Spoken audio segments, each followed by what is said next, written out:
This is Tom Eurich talking about the Joe Louis story, that when I was a young boy, 8 years old, I got his original autograph that the world has never seen.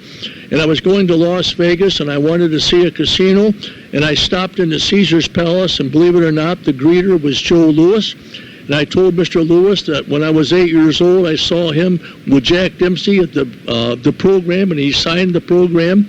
Anyway, so I got talking to Joe Louis, and he was very, very excited that he had never talked to anybody about that original program, and it brought back memories to him. And so I asked him. He said that, Tom, I'd like to talk to you, but he says, I work at Caesar's Palace. I'm the greeter, but if you will stay at the casino I get off at 5 o'clock. I'll be with you when I see you. I'll get my memories together and we'll tell stories. The main story that I wanted to talk to him was probably the greatest fight in the history of the boxing world, is when the second fight of Max Schmeling from Germany, and it had the Nazi situation going. And he told me that the first fight that Max Schmeling really hurt him, and he never forgot it. And he said he wanted to have the rematch sometime in his lifetime to get another chance to fight Max Schmeling. And it came available, and he had to train for this fight.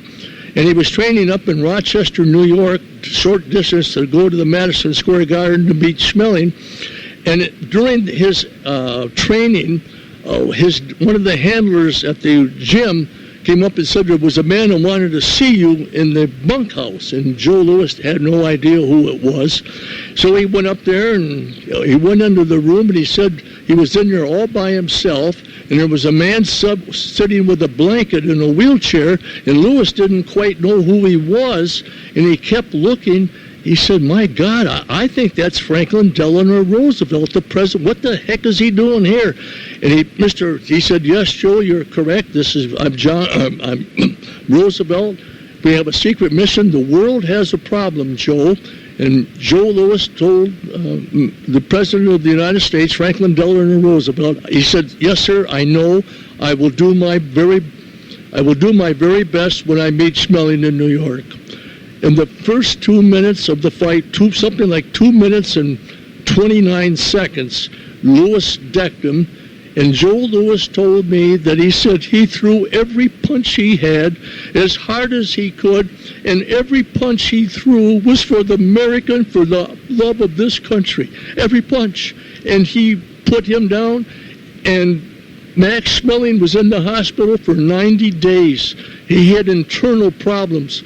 Joe told me he worked that body, and that Max Schmeling was never quite right after that. And people at ringside said that when Max Schmeling went down, he was screaming. He was in so much pain. And Joe Louis said it was the most beautiful ride back to Detroit for my country. And he said, I'll never forget it. And I got the message right from him. I looked him right straight in the eye. On the original program, when I was a boy in 1949, Joe Louis could not read or write. And that was why he was so shy. And what the story was, in 1935, he was, the paparazzi in Detroit was following him because they knew he was going to be a world champion. All the earmarks. He was going to be the best in the world.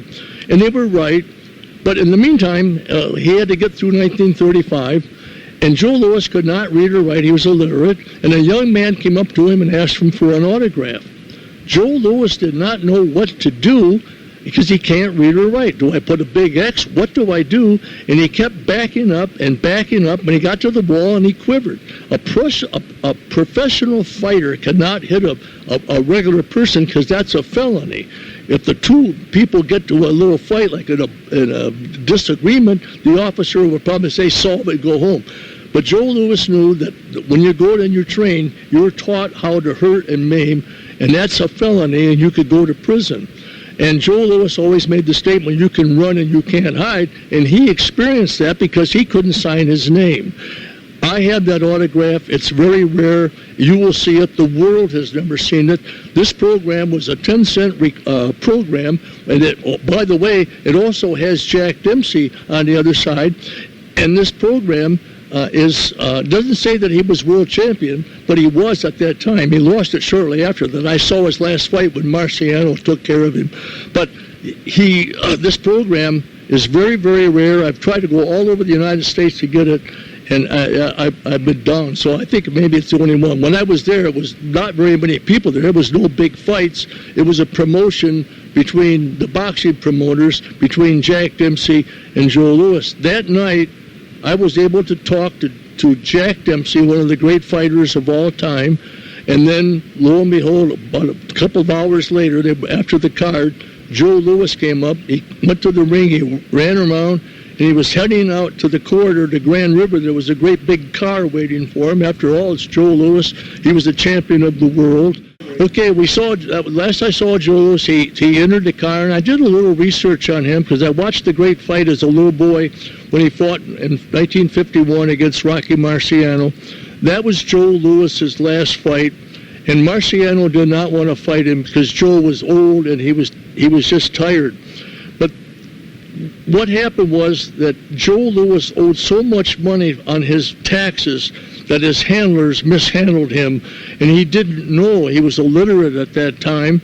So he fought, and they said, Joe, you do owe some taxes. So Joe Louis fought Rocky Marciano for one reason and one reason only. It wasn't for a championship. He figured if I could get a big enough purse to cover it all, I could pay all of my taxes to the federal government, and I would have a free reign in my life. But what Joe didn't realize was that the purse was so big, it added to his tax revenue, and he did not know that. And it put him deeper into the hole. And the Internal Revenue Company was after Joe Louis. He didn't know what to do. And finally, they came to Joe Louis. They said, Joe, you're one of the great champions of the world. You fought the greatest fight in the world. You represented America, and you did it. And Hitler should have gotten the message we may not have had a world war. And the federal government took all of it. He said, Joe Louis, you do not have to pay one dime. You're tax exempt. You're free and clear. And from what I understand, Joe Louis was the happiest guy. And then he had some money, but that was the story. He started out poor, and he came to Detroit from Fairhope, Alabama. That's where he was born and raised. And what a legend to this country. It was when I was with him at Caesar's Palace, he was the kindest, nicest man. He gave me all the time he could. And that's something that I will never forget in my entire life. I actually got his autograph, and you'll be able to see it. It's original. It's all in circles. When he ran and hid, the paparazzi from the Detroit Times were following him, and he couldn't read or write. It was witnessed, and a man, Edgar Hayes, went with the old Detroit Times, and he went home and he made a script, and he took it down to Brewster where he was training to be the great champion as a kid. And he said, you'll never have this problem again. Put that pencil in that script. It's all circles, Joe.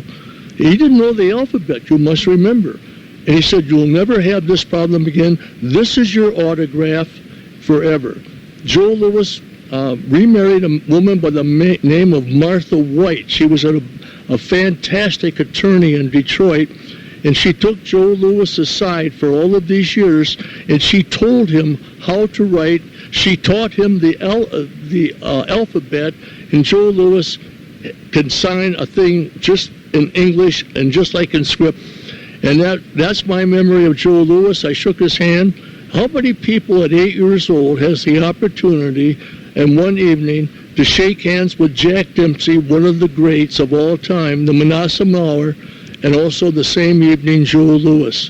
And also, I might add, Muhammad Ali came to Dearborn, and I talked to him. I wanted, in my radio career, I wanted to talk to him. I brought him the original autograph of Joe Louis. And I'll never forget this as long as I live. He saw that. It was the first time he had ever seen the autograph of Joe Louis, and he put his thumbs up, and he said he was my idol. When I was at Caesar's Palace, we became very, very close. And Joe Louis and I exchanged telephone numbers, and Joe Louis told me that I could call him at any time and anywhere. And I gave him my number, and he gave me mine. and I called him a couple of times, and we did talk.